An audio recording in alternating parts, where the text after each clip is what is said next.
అప్పుల బాధలు వెంటాడుతున్నాయా? అయితే 6 JVR వారి జాతిరత్నాలు ధరించండి. హలో అండి, అందరికీ నమస్కారం. నేను మీ కట్ట కార్తీక్. రిపబ్లిక్ టీవీ అర్నబ్ గోస్వామి కొంతమందికి ఒక్కసారిగా హీరో అయిపోయాడు. కారణం ఏంటంటే ఇండిగో ఇష్యూ స్టార్ట్ అయినప్పటి నుంచి అతను టీడీపీని బాగా కార్నర్ చేస్తున్నాడు. తన డిబేట్కి వెళ్ళినటువంటి టీడీపీ అధికార ప్రతినిధులను కార్నర్ చేస్తున్నాడు. కేంద్ర పౌర విమానయాన శాఖ మంత్రి టీడీపీ ఎంపీ అనేటువంటి రామ్మోహన్ నాయుడిని టార్గెట్ చేస్తున్నాడు. గట్టిగా మాట్లాడే ప్రయత్నం చేస్తున్నాడు. అవతల ఉన్న టీడీపీ అధికార ప్రతినిధులను మాట్లాడనివ్వకుండా తానే గట్టిగా మాట్లాడుతున్నాడు. కేంద్ర పౌర విమానయాన శాఖ మంత్రి రామ్మోహన్ నాయుడిని ఏకి పడేస్తున్నాడు. ఈ వివాదం ఎక్కడి వరకు వెళ్ళిందంటే రిపబ్లిక్ టీవీ డిబేట్ను టీడీపీ పార్టీ బ్యాన్ చేసే వరకు వెళ్ళింది. టీడీపీ పార్టీ బ్యాన్ చేసినప్పటికీ కూడా ఖాళీ చైరు పెట్టి టీడీపీ వాళ్ళు మా డిబేట్ను బ్యాన్ చేశారు అని చెప్పేసి ఖాళీ చైరుని తిడుతున్నాడు. అంటే టీడీపీని ఏమాత్రం వదలట్లేదు. ఇది టీడీపీని రాజకీయంగా వ్యతిరేకించే వాళ్ళందరికీ ఒక ఆనందం. సరే, ఈ ఆనందాన్ని ఒకసారి పక్కన పెట్టి అసలు ఎందుకు అర్నబ్ గోస్వామి టీడీపీని కార్నర్ చేస్తున్నాడు, ఎందుకు రామ్మోహన్ నాయుడిని టార్గెట్ చేస్తున్నాడు, దీని వెనకున్న అసలు రహస్యం ఏంటి అనేది ఒక్కసారి ఆలోచించండి. అసలు కారణం ఏంటంటే ఇండిగో ఇష్యూని పక్కదో పట్టించడం, ఇండిగో ఇష్యూ వల్ల వచ్చిన బ్యాడ్ నేమ్ని మన దేశ ప్రధాని నరేంద్ర మోడీ గారికి అంటకుండా చేసే ప్రయత్నం. అసలు ఇండిగో ఇష్యూకి అసలు కారణం ఎక్కడుంది? ఇండిగో సంస్థ ప్రదర్శించిన బల్బులో ఉంది. ఆ సంస్థ ప్రభుత్వాన్ని బ్లాక్మెయిల్ చేసింది. డీజీసీఏ వాళ్ళు కొత్త నిబంధనలు తీసుకొచ్చారు. ఫ్లైట్ డ్యూటీ టైమింగ్ లిమిటేషన్ నిబంధనలు తీసుకొచ్చారు.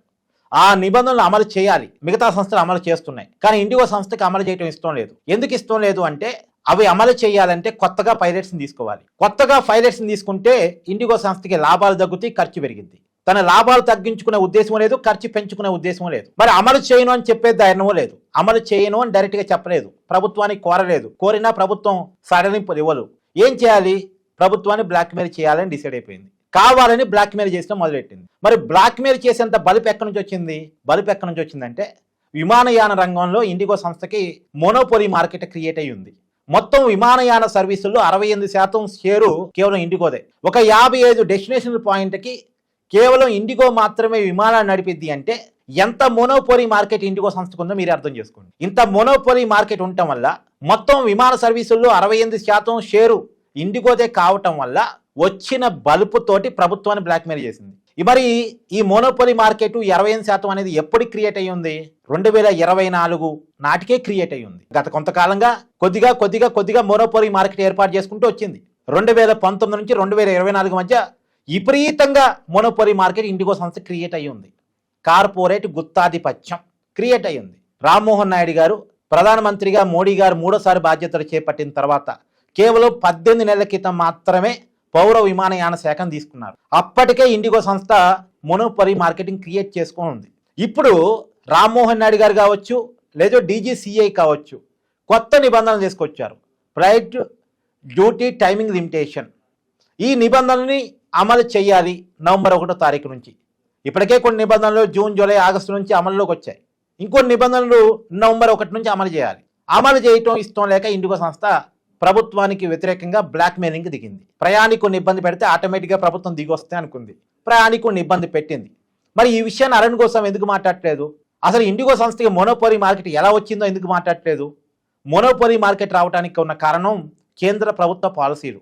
కేంద్ర ప్రభుత్వ పాలసీలు ఇప్పటి నుంచి కాదు, గత 10 సంవత్సరాలుగా ఉన్న పాలసీల వల్లే ఇండిగో సంస్థకి మోనోపోలీ మార్కెట్ క్రియేట్ అయ్యి ఉంది. 2014 నుంచి మోడీ గారు ప్రధానిగా ఉన్నారు.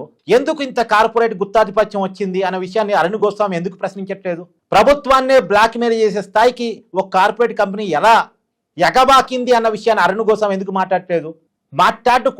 మాట్లాడు అలా మాట్లాడకుండా ఉండటం కోసమే, ఆ చర్చని పక్కదో పట్టించడం కోసమే టీడీపీ మీద పడ్డాడు.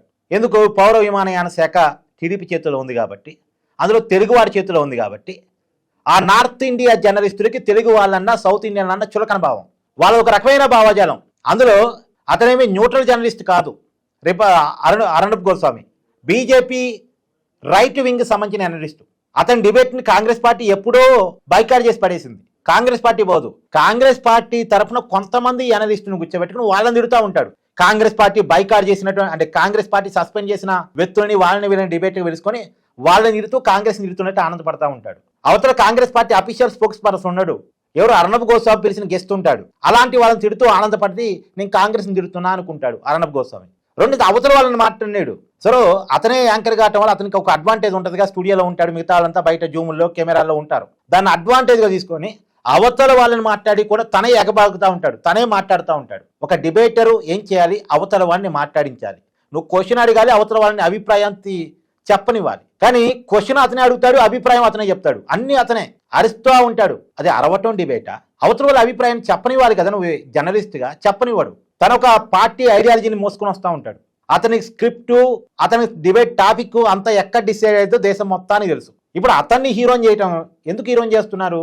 అతను టీడీపీని కార్నర్ చేస్తున్నాడు కాబట్టి, నారా లోకేష్ని కార్నర్ చేస్తున్నాడు కాబట్టి, కేంద్ర మంత్రి రామ్మోహన్ నాయుడిని టార్గెట్ చేస్తున్నాడు కాబట్టి. ఇక్కడ నారా లోకేష్ని టార్గెట్ చేయటం, రామ్మోహన్ నాయుడిని టార్గెట్ చేయటం, తెలుగుదేశం పార్టీని టార్గెట్ చేయటం వదిలేయండి. కావాలని తెలుగుని టార్గెట్ చేస్తున్నాడు. ఒకళ్ళని సేవ్ చేయటం కోసం ఇంకొకరిని కిల్ చేస్తున్నాడు. తెలుగు వాళ్ళని కావాలని ఇబ్బంది పెట్టే ప్రయత్నం చేస్తున్నాడు. ఈ విషయాన్ని గమనించండి.